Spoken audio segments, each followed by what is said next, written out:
So we're in this series to begin this year called Ridiculous Faith, and we're really asking God to do big things. The story from the scripture is about two main characters. One by his name is Elisha. Everybody say Elisha.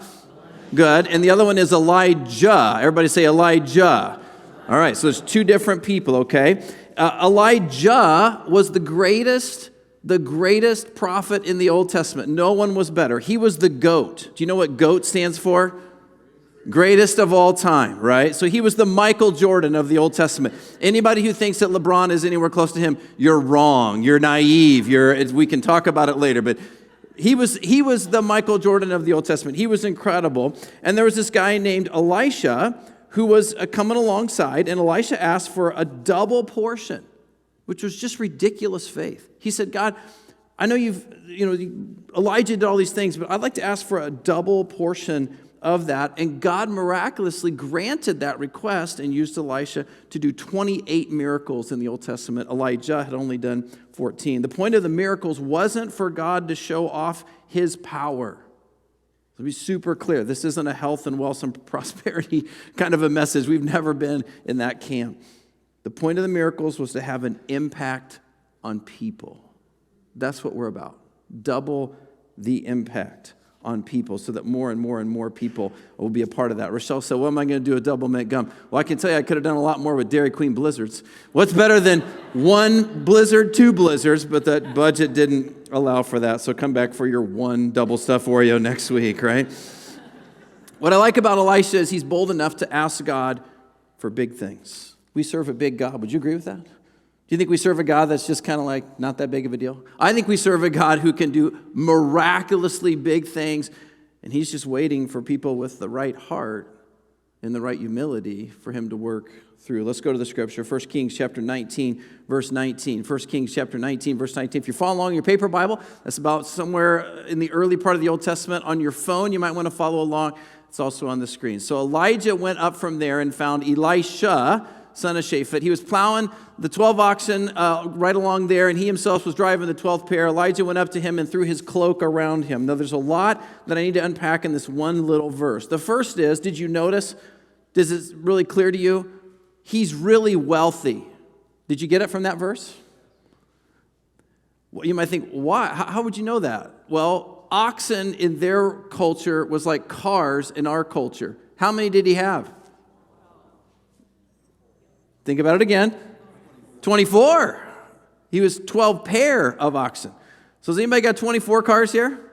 I doubt it. And if you do, that seems really weird, right? Why do you need that many cars? He had a whole, and the other thing that was interesting is, how many of the oxen was he working? He was personally working one pair, and he had 12 pairs, which meant he had 11 employees. So he was coming along, he was doing pretty good. He was way above middle class. He was loaded, okay? If he wanted to have an 85-inch UK 4K TV, he could just go out and buy it. It wouldn't bother him a bit. He had a lot of material things, but he wanted more. You ever feel like that? Like, I got this, I got that, but it's just not fulfilling. He wanted something more significant with his life. And when you're walking behind a pair of oxen every day, all day, the scenery never changes. This is what it looks like.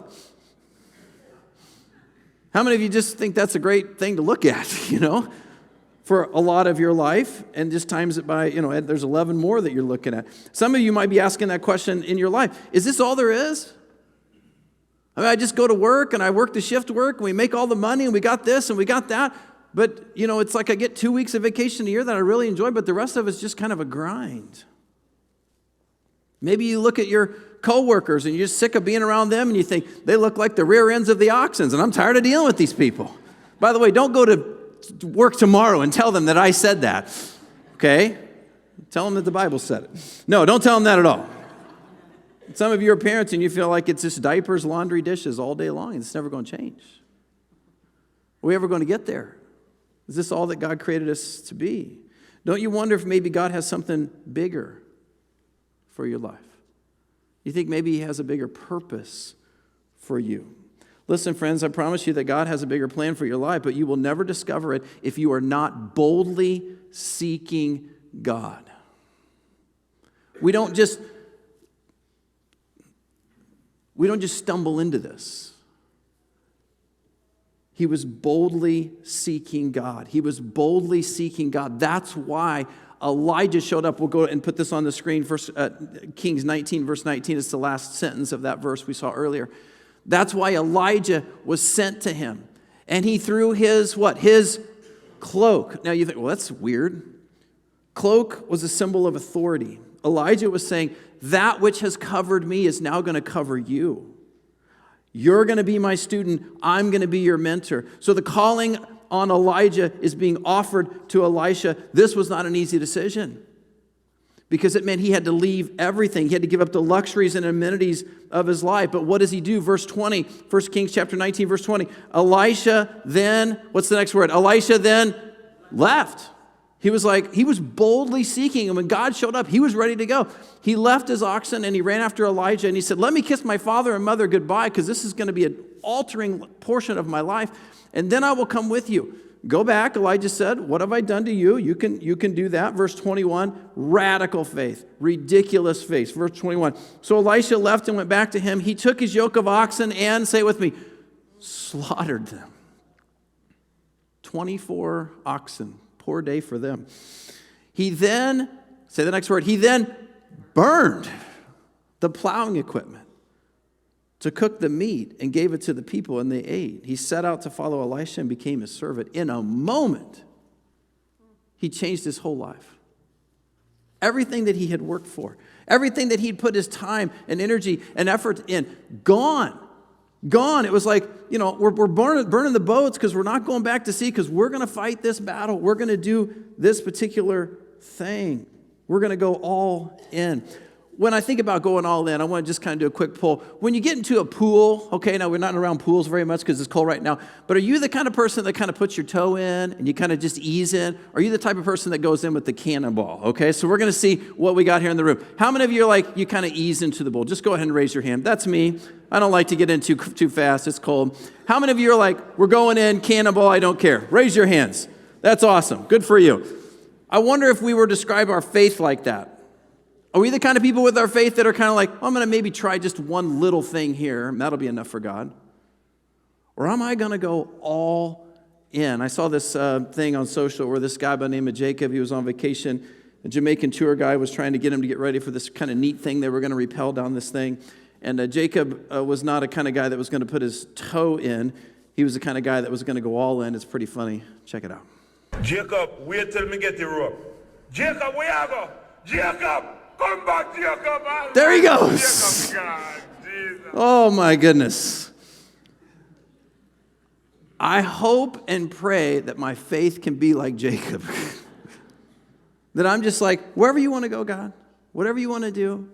I'm not going to wait for the rope. We're not going to lightly go down the thing. I'm running and I'm jumping and we're going. Elisha was like that. He left his job. He was running his own CEO empire. He went from being the CEO to an intern. He went from calling the shots to getting the coffee and making the copies. Here's our kind of key principle truth for the day. The path to something greater goes through the valley of, say the last part of that sentence, the path to something greater goes through the valley of surrender, sacrifice, and service. Those are our takeaways for today. Surrender meant giving up his position as CEO of Elisha Farms. He literally cooked his income for dinner with no plan B. It's sacrifice. All these things, the farming equipment, that was his security. They didn't have IRAs back then. He blew his entire retirement right there. He was willing to sacrifice it for something greater. By the way, I like this definition. To sacrifice is to give up something you love for something you love even more. Give up something you love for something you love even more. What kind of sacrifices are you and I making for God this year? Because in order to really honor him and to love him, to do all that he would have for us to do, we're probably going to have to sacrifice. We are going to specifically have to sacrifice something we love for something we love even more. We would hope that that would be God, and then service. He willingly walked away from the prestigious role, having all this wealth, having all these employees, having all these things, to say, God, you call the shots. And I'm willing to just do that. Now, just for fun, See if anybody has any Bible knowledge and trivia. I didn't know this, but I was going through the study of it, and it was fascinating to me. How long was Elijah's assistant before he became the actual next prophet? Does anybody know? Was it weeks? No. Was it months? No. Was it years? Yes. How many years? Take a guess. More than 5. Less than 10. 8. Tom, thank you for being here today. That was great. You got all through. 8 years. 8 years. In my life, I've found that whenever God calls me to something great, he takes me through a time of humbling. Probably because I'm arrogant. And I need it desperately. Rochelle and I were serving at a great church in Morris. Wonderful facility, great health plan. We had it all. And then we had this crazy idea to launch Village Christian in Minooka. And I thought very naively, we'll have a building in 3 or 4 years. How hard can it be? 12 years of nothing. It was a good time of humbling. We were 2 years into the church plant, and we knew that this looks pretty good, and we were going to need a lot of help. And we really knew that day one, but we just didn't have any money to ask somebody to help us, to get a consultant. We were 2 years in, worked out, this guy started to help us. It was very helpful. We couldn't afford his fee, so I said, listen, this is all that we can afford, and anytime you want to play golf, come down, I'll pay for it. That was how we negotiated our first consultant, and to a large degree, that's the way it's been for 17 years. Same guy. Every year saying, you're doing it wrong. You need to change. We have to change everything. We have to change the infrastructure. We have to change the way that you lead because it's growing. It's a time of humbling. It's a good time in your world. What might God want to do to humble you? To change you? To help you to be better? I'm wondering if you're married today, would you consider praying over your spouse this year? Would you consider like every day just grabbing her, grabbing him, and saying, I'm just going to pray over you. I'm going to pray for something greater in your life. I'm going to pray for God to work in and through you in ways that are doubling the impact of your life so that more people will come to know about you. Let me double the challenge here and just say, I want you to encourage you to pray for your children every day. If you have children, pray over them. Grab them, and not grab them, but just kind of, don't like shake them to death while you're mad at them and pray. You figure it out, kid. Don't do that. Just love them. And just say, I want you to know, son, that you're valuable, and I can see God working in you. I'm just going to pray over you. And daughter, same thing. Maybe this is a year of humbling in finances. Maybe it's the first year that you kind of go after that really scary word. It begins with a B. You know what it's called? The budget. Maybe for the first time ever, we're like, we're not doing very well financially, and we need to get this under control. We're going to talk to other people and have them help us so that we can have a plan for the future. Maybe it's reading the scripture every day. Maybe it's inviting your neighbors or friends to church. That's scary. Maybe it's deciding to give up the comfort of this beautiful building and be in a new adventure in a Shorewood campus, which is coming. And saying, I'll be willing to give this up for something greater over there. Let me just ask it very simply. Where do you need to be bold for God? Where do you, not me, I can't think of what's going on in your brain right now, but where do you need to be bold for God? Showing up on Sunday, singing a few songs, listening to a message, drinking a cup of coffee, and saying hi to a few people is great, and we appreciate that. But is that bold?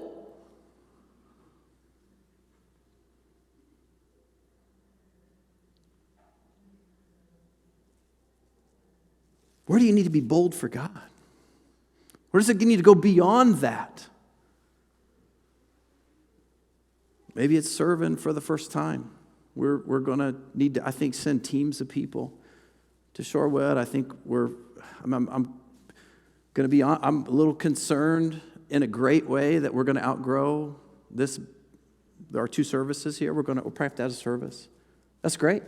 I say that like sadly, but it's every single campus we have to add services. It's like everything's growing great. And I'm thinking, what I want to do is like take it easy and fold the tent a little bit. But what God's saying is, quit being a baby. Let's be bold. Let's go big. I'm trying to reach way more people, God's saying. Maybe God's called you to live a ridiculous faith kind of life. Maybe it's more than just Sunday morning. Maybe it's every day of the week. Let's fast forward the 8 years of humbling to 2 Kings chapter 2, verses 8 through 14. 2 Kings chapter 2, verses 8 through 14. This is the moment where it's getting time for Elisha to take over from Elijah. Elijah took his, say that word again, took his cloak. That was the symbol of authority. He rolled it up. He struck the water with it. By the way, it was the Jordan River. The water divided to the right and to the left, and the two of them crossed over on, say the last two words, on dry ground. God's always doing that. Anytime he divides the water, it's always dry ground just to show off, I think, a little bit. It's cool. So he walks over, and it's a pretty cool miracle. Verse 9, when they had crossed, Elijah said to Elisha, hey, it's getting ready. We're almost there. Tell me, what can I do for you before I'm taken from you? And Elisha, this guy who was boldly pursuing God, 8 years later, after leaving everything, said, let me inherit, say the next two words, let me inherit a double portion of your spirit. Double the impact of my life. Now, I think I'm reading into this. This is just an opinion. It's not truth per se. I think Elijah was like, wow, this is a little bold. Verse 10. We'll look at it right there. In fact, Elijah said, you have asked a difficult thing. But let me see. Here's what might happen. If you see me when I'm taken from you, it will be yours. Otherwise, it will not. In other words, let's just let God decide. Let's see what happens. Verse 11. As they were walking along and talking together, suddenly a chariot of fire and horses of fire appeared and separated the two of them. And Elijah went up to heaven in a whirlwind. This is the only time in Scripture we see this happen. God just grabbed Elijah and was like, we're on our way up to heaven, and that's how it's going to be. It must have been a crazy moment. Verse 12, Elisha, say the next word, Elisha saw this. Now, what was his request earlier? I want a double portion, and what did Elijah say? If you see me taken from you, you'll get it. Elisha saw this and cried out, my father, my father. That was a term of like, you've been my mentor, my encouragement. I can't believe this. The chariots and horsemen of Israel. Elisha, there's that word again. Elisha saw him no more. Then he took hold of his garment and he tore it in two. It was like, oh my gosh, I'm going to miss him. I didn't have time to grieve this. I didn't have time to process this. It just happened, and here I am by myself. See, Elijah had done all the miracles and the work. Elisha was just the assistant. He was just along for the ride. And now all of a sudden, he was standing there by himself. And he'd prayed this big prayer, God, double the impact. Give me a double portion. And now all of a sudden, it's like, God's like, okay, you got it. It's time to go. Verse 13. Elisha then picked up Elijah's, say with me, the cloak, that was the symbol of authority that had fallen from him, and he went back and stood on the bank of the Jordan because the water had gone back. And he was like, how am I going to get from here to here? And I don't got my security blanket of Elijah anymore. It's all on me. Now, maybe you're following ahead and you've already read this. What do you think he does next?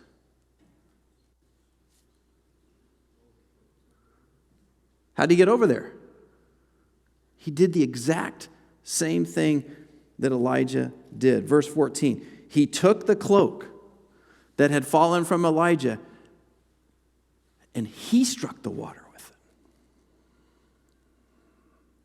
I'm going to just pause here and let you know we believe in you. I believe in you. This is not the Nate show. This is you get to be a part of what God is wanting to do in this world. And you need to step into that. You need to step into these opportunities that God is giving to you. You need to be aware and looking for these opportunities that God is giving to you. He struck the water with it. And then he said, where now is the Lord, the God of Elijah? When he struck the water, it divided to the right and to the left, and he crossed over, the first of 28 miracles that God did through him. Our greatest blessings in life will come from bold faith. Our greatest blessings in life will come from bold faith. And there's no better time than right now. Now, I just want to be clear, okay? I want to be clear, and I want you to understand, because I'm pressing in pretty hard today, and I understand that. So let me just be clear. You can continue to plow the field with your 24 oxen, and God is not going to be mad at you, okay? I might, but God will not, okay? I won't be mad at you either. But there's a real possibility that you're missing out on what your life could be and on the plan that God has for you. It's not Elijah's cloak that's the symbol anymore. It's the presence of the living God through his Spirit. So this is Old Testament. New Testament, Jesus came. He died. He rose again. He went into heaven, and he sent his Spirit. Here's my elbow, here's my wrist, where's my compassion, where's my sense of humor? I don't have a body part for that. That's who I am, that's my spirit. We have the Spirit of the living God working and being inside of us. And he's saying it's time to go, it's time to do things. It's time to take risks and take bold steps of faith. Every year, on the first Sunday of the year, we reference this scripture, John chapter 14, verse 12. Jesus' words, he said, very truly, I tell you, whoever believes in me will do the works that I have been doing. Now, if you just stopped at the comma, you'd think that's audacious. That's crazy. Jesus is a pretty powerful guy.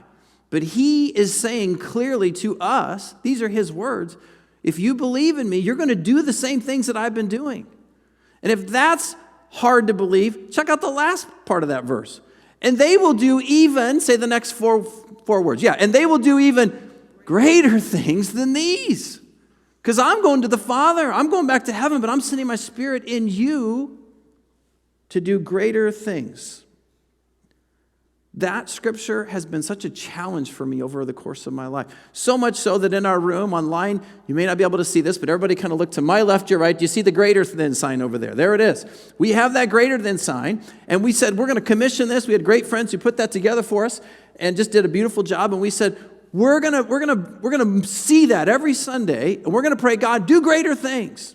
And we're gonna symbolize these bulbs with different colors to kind of indicate what God was doing. There's 71 bulbs on that greater sign. When we put that into place, we were thinking, whoa, that's a lot of bulbs. We should have made that smaller because we don't know if God can do that many big things. So we had like God moments, we had leader people developed, and we had people making a decision for baptism. We had a hard time 6 years ago filling that greater than sign. Do you know last year we ran out of bulbs for just baptisms? We had almost 80 baptisms. How about it? That's what I'm saying. Greater things. Greater things. Greater does not mean like, listen, the word in the original language, greater means greater in number. It means taking the power of Christ into a world that is broken. It means that you're coming alongside that friend who's going through a divorce situation, or you're helping them to overcome that and get it reunited and focused on Christ. You're going and you're coming alongside those kids, your friends' kids that are going through a really hard time. And you're loving them and you're encouraging them because life's not too good for them at home. It means that friend that you've got that's struggling with addiction, you're leaning in with them. And you're saying, I'm not going to give up on you, but you've got to get this right, and God's going to help you. Let's put him at the focus. What would it look like if 2,000 or 3,000 people just decided, I'm going to do my part to reach that one person? Greater things. Greater things. Greater things. One of the things I think about a lot right now is that I'm getting older. I'm getting older. I'm 51. I began my ministry in January of 1994. It is now January of 2024. Is anybody going to do the math on that? That's 30 years. And I'm looking at my life and I'm realizing I hope not, but I probably have less years of ministry in front of me than I've had behind me. So I'm pressing in. I've only got so many years left. And I want to just do as much as I possibly can for God and not slow down and risk it all and pray boldly and ask for God for a double portion to have massive impact in as many people as possible. But it all starts with these 3 simple questions, and these are our takeaways. Where is God calling you to surrender? Where's God calling you to surrender? What's the area of your life, the area of your heart that you have not yet fully surrendered over to Him? Maybe it's that addiction that you've not told anyone about. Maybe it's your finances. And you're just like, this is mine, it's not yours. Stay away, God. I got it. Maybe it's your marriage, relationship. I don't know. But I do know that when each and every one of us answer that question and we surrender our entire life to God, He is ready and willing to meet us there and to begin to do His very best work. Number 2, where is God calling you to sacrifice? The natural state of who we are is to be selfish. You ever notice that? Like we just, that's how we go. That's how we operate, is what's going to be best for me? What's going to be best for me? How can I make sure that everything's okay for me? And we have to work against that. We have to decide, where can I sacrifice so that that next person can come to know and love God? Where can I sacrifice so that my spouse, my kids, so on and so on? And then finally, question number 3 is, where is God calling you to serve? Maybe it's outside the walls of this place. That would be awesome. That would be awesome. Maybe it's within your workplace. That just becomes a place of service for you. I don't know. But here's what I do know. We're going to pray boldly this year for God to double the impact. He already is. He already is. And instead of being scared of that, which I tend to get, I'm going to do my best to embrace it and ask God for even more. Use our lives to make an impact in this community and in Coal City and in Seneca and Shorewood and online. And God, wherever you want to go, whatever you want to do, let's just pray these prayers.